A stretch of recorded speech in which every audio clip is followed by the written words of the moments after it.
প্ৰতি বছৰৰ দৰে এইবাৰো থামলেশ্বৰী আই থানত পূজা প্ৰস্তুতি ভালেই চলি আছে।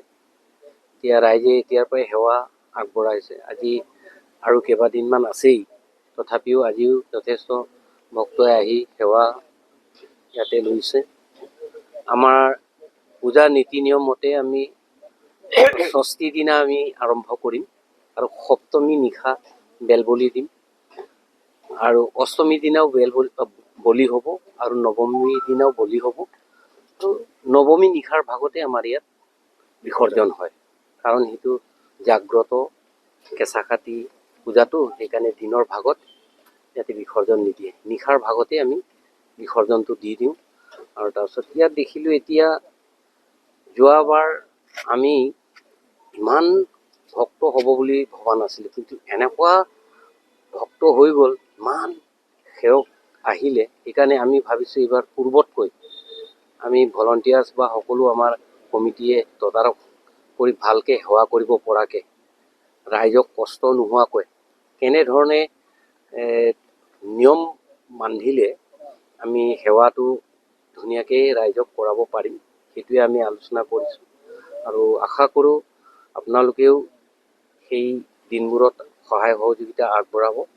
এইবাৰ আমি আমাৰ প্ৰিয় শিল্পীজনৰ মৃত্যুত, জুবিন গাৰ্গৰ মৃত্যুত আমাৰ প্ৰস্তুতি অকণমান লেহেমীয়া হ'ল, কাৰণ এই 2-4 দিনত আমি ইয়াতে কাম কাজ কৰিবলৈ বন্ধ কৰিলোঁ, কাৰণ তেওঁক সন্মান জনাই কিংবদন্তী এজন শিল্পী আমাৰ মাজৰ পৰা হেৰাই গ'ল। গতিকে আমি সকলো সমিতিয়ে সেই দিনটোত কাম বন কৰিব নালাগে বুলি কোৱাৰ কাৰণে অলপ আমাৰ প্ৰস্তুতি লেহেমীয়া হৈছে। হ'লেও আমি ভাবোঁ দিনে নিশাই কাম কৰি আমাৰ এই চাফ চিকুণ বা মন্দিৰৰ যি যেনেকুৱা আচবাব, কি প্ৰয়োজনীয় বস্তু, সেইবিলাক আমি যোগাৰ কৰি আছোঁ।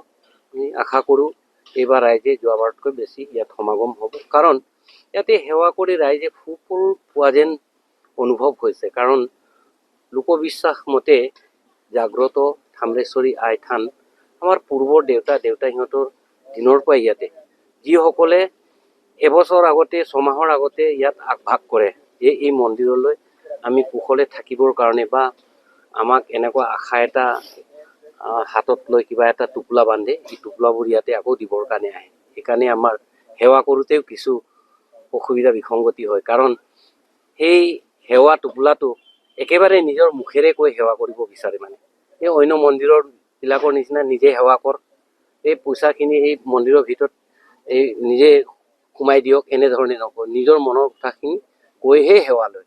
সেইকাৰণে আমাৰ কিছুমান ভিৰ ভাৰটো বেছি হৈ যায়।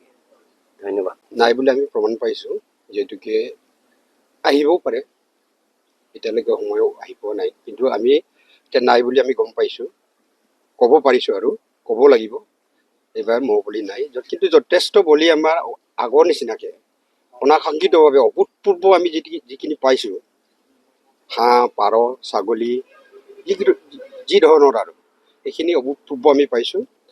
আৰু নিশ্চিতভাৱে তাত কিবা এটা ইতিহাস আছে, কিবা এটা ৰহস্য আছে। সেইকাৰণে ৰাইজে অভূতপূৰ্ব অনাকাংক্ষিত এটা ক্ৰাউড পাইছোঁ আমি, যিহেতুকে আমি পূজাবিলাকত এই মণ্ডপসমূহ সজাওঁতেও আমি যথেষ্ট সাৱধান হৈছোঁ, যিহেতু বিশৃংখল পৰিৱেশবিলাক যাতে সৃষ্টি নহয়। আমাক অসম চৰকাৰৰ প্ৰশাসনিক বিভাগৰ যিটো নিৰ্দেশ মৰ্মে আমি এইখিনি কাম কৰিছোঁ। আৰু ইয়াতে আমি আমাৰ মায়াবিনী সুৰৰ সঞ্জীৱিনী কণ্ঠৰ গৰাকী প্ৰয়াত জুবিনদাৰ আমি তেখেতৰ মৃত্যুত আমি শোক প্ৰকাশ কৰিছোঁ, আৰু তেখেতে যাতে আত্মাই স্বৰ্গ ব্যাপী হওক, তাৰ কাৰণে আমি তেখেতৰ এটা আশীৰ্বাদ, তেখেতক এটা স্বনামধন্যৰ বা জ্ঞাপন হিচাপে আমি তেখেতৰ প্ৰতিমূৰ্তি ৰাখিব বিচাৰিছোঁ। পষ্টাৰ ফ্লেক্স বেনাৰৰ যোগেদি আমি চাৰিওকাষত এইখিনি ৰাখিছোঁ, বনাইছোঁ। কালিৰ পৰা দেখি পাব এইখিনি।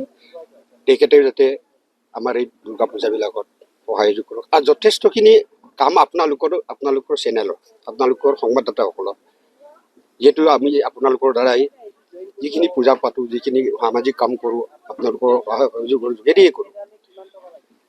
এইবাৰ প্ৰস্তুতিটো আমাৰ অলপ বেলেগ।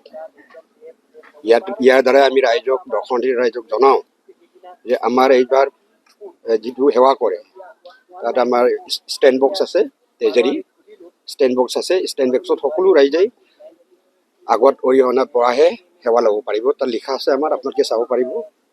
ফ্লেক্স বেনাৰ লিখা আছে, গুৱাহাটী লিখা আছে। সকলোকে বিনম্ৰতাৰে আমি অনুৰোধ জনাই এইখিনি যাতে কৰি দিয়ে, তাৰ কাৰণে আমি আপোনালোকৰ পৰা আশীষ বিচাৰিছোঁ। যিকোনো খবৰৰ বাবে যোগাযোগ কৰক 7099017330 লগতে 7099017110 নম্বৰত।